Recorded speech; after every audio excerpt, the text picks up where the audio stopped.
everybody? It's Maria Wills with Spotlight Tuesday TV, and I am here with Quincy Avery. How are you? I'm doing excellent. How about yourself? I'm doing great.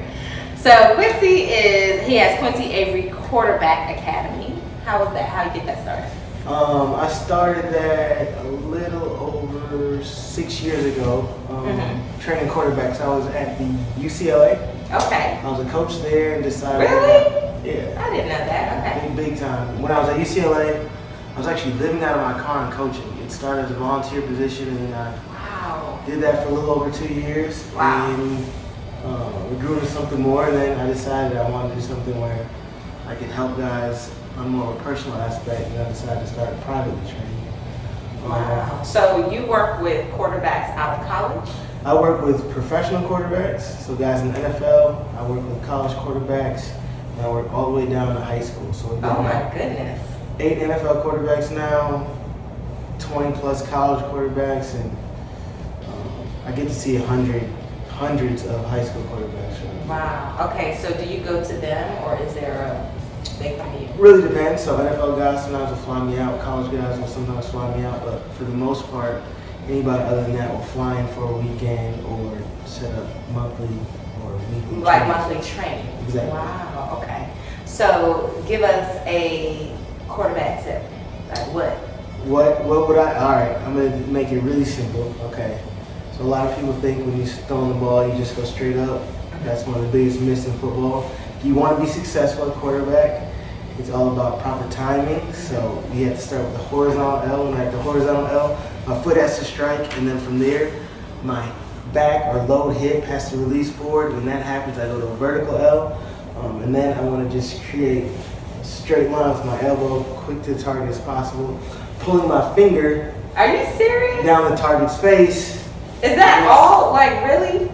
Probably a little deeper than that, but I just gave you like an abbreviated version. We could get a little bit more detail, but I won't bore you. Okay, so let me ask you this: how, with kids who are into football, how do you know, like, okay, this is a quarterback? Like, is it something special to be a quarterback? It's some leadership qualities that are more important. There's a lot of guys who have the ability to throw the ball, but are you a leader? Can you retain a large amount of information? And then can you get guys to do what needs to be done so that your team can be successful? Quarterback is the most influential person in all the sports.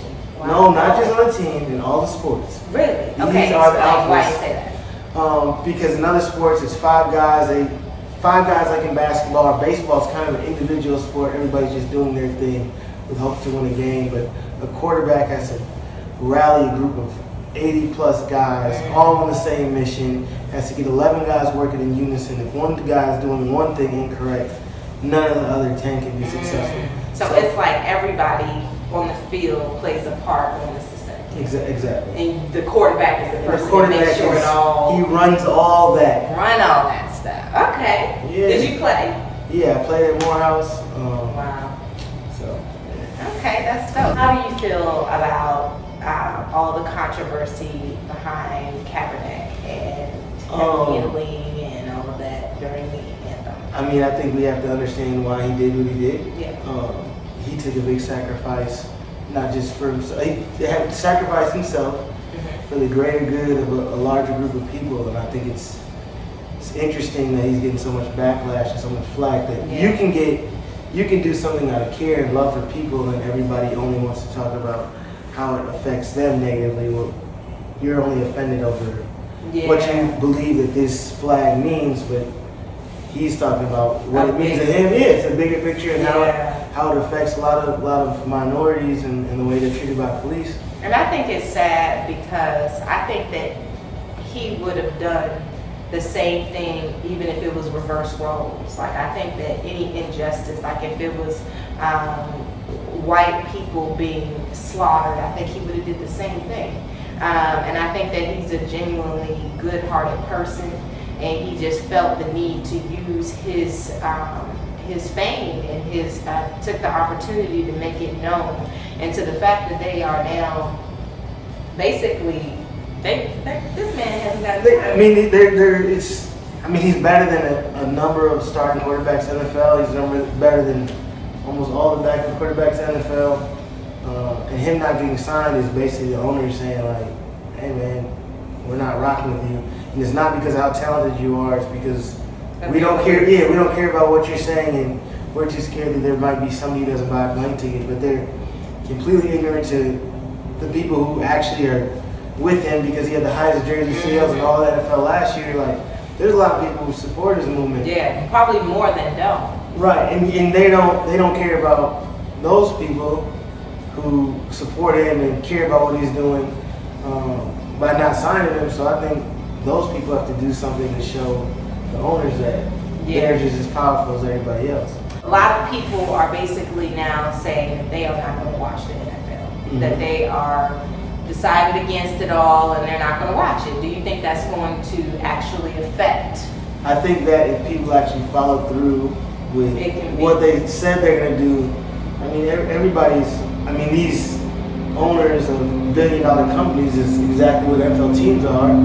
So they're ruled by the dollar, in fact. So it's how can you affect their bottom line? And if people actually don't attend games or don't watch games, then it could be effective. But I'm not sure people are going to carry through with their commitment, like Colin Kaepernick carried through with his commitment for those very same people. Yeah, I hope that, at the end of the day, if it's something that you stand for, you got to take a stand, and you need to be consistent about it.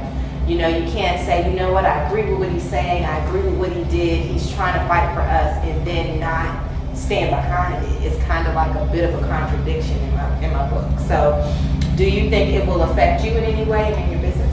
No. My business is going to remain unaffected. I deal with the players. I don't necessarily deal with the fans. So as long as there's a bunch of young men who are searching for a college scholarship or guys in the NFL searching for a bigger contract, I'll always have clientele available. I don't plan on watching the NFL. Like, I'm not participating in fantasy football. I'll do things like tape study, but that doesn't affect how they're going to make their money. So I get to do all those things, but I'm not going to sit on my Sundays and support a league that doesn't support people who look just like me. That is awesome. I agree. I actually love football. That is my favorite sport to watch. I can't play, and I do not know all of the logistics, and I am a Redskin fan. Should we change the name? Redskin being a derogatory term for Native American. Is it? Yes. Well, then, we should absolutely look into it. Yeah. I'm sorry, I got to do my research on that. We got to come back and discuss it. We're going to have to discuss But that. I do feel like, at the end of the day, this is a time for us to recognize who we are, how we're offending other people, and what we do, and how it affects others, like across the board. That's not something just for African Americans. That's for anyone who is being disrespected, I feel. And absolutely, if that is a derogatory name, I do feel like it's something that we should change. My grandmother has a big old Redskin emblem rug installed in her home. But we can get new carpet. That is not a big deal. We can get new carpet because we are not in the business of disrespecting anyone. Right, like Riley Cooper, who went out and said he was going to beat up all the N-words at the Chestnut concert, and immediately Lynn got signed to a 5-year, $22.5 million contract. Just another way the owners show That's okay. What they'll deal with. Like, Yeah, we're okay with racial epithets, we're okay with people beating their wife, but we're not okay with someone standing up against. And the sad part is a lot of people use the excuse, well, he kneeled during the anthem.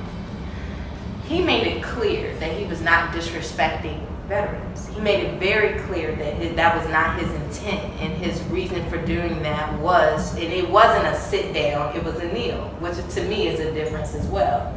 I just feel like they're taking any excuse they can find to be against what he's standing for. Yeah, they don't care. They don't.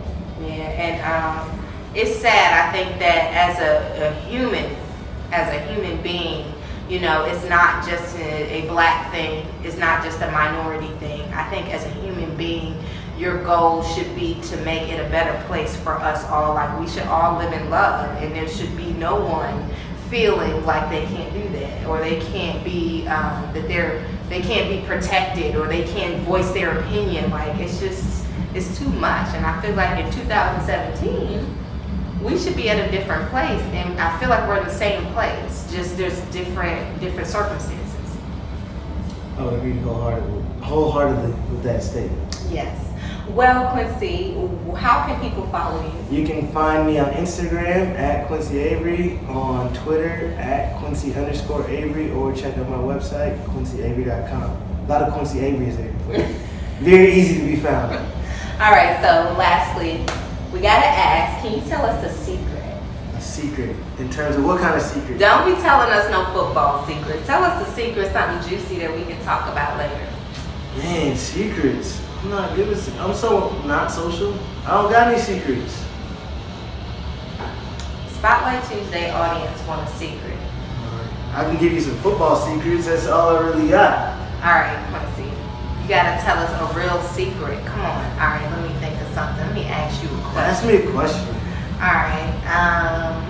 Who is your celebrity crush? My old lady's really my celebrity That's crush. right. See how that works? We love her. Good job. Yeah. Good job, Quincy. How is it being a new dad? It's great.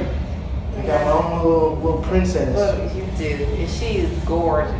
Light eyes. She Looks- looks like her mom. Looks just like me. Looks like her beautiful mother. No, she's really a mix. So fatherhood, how do you balance fatherhood and work? It's been difficult, especially for me, because I'm not. I know a lot of people are like, oh, work-life balance. Like that's really important for a lot of people. It's not as important for me. I'm more of a work person. Yeah. I feel that it affords my family with the ability to do things that other people may not be able to do. So Yeah. I think you have to sacrifice on one end what's important to you. And right now, I've been kind of all work and then come home and see the baby. Yeah. At one point, I would like to be able to balance a little bit more, but I think that you will be able to right now. You know, it's a sacrificing thing, but it's good. You know, both of you are you parenting, you know, and you got to work. You got to work, and it's, you know, small sacrifice for larger gain. And she's young now, so these bills got to get paid. they do have to get paid. Well, I appreciate you. Thank you for coming on Spotlight Tuesday TV. I appreciate you having me. All right, y'all. Y'all make sure y'all stay tuned next Tuesday, 10 a.m. for our next show.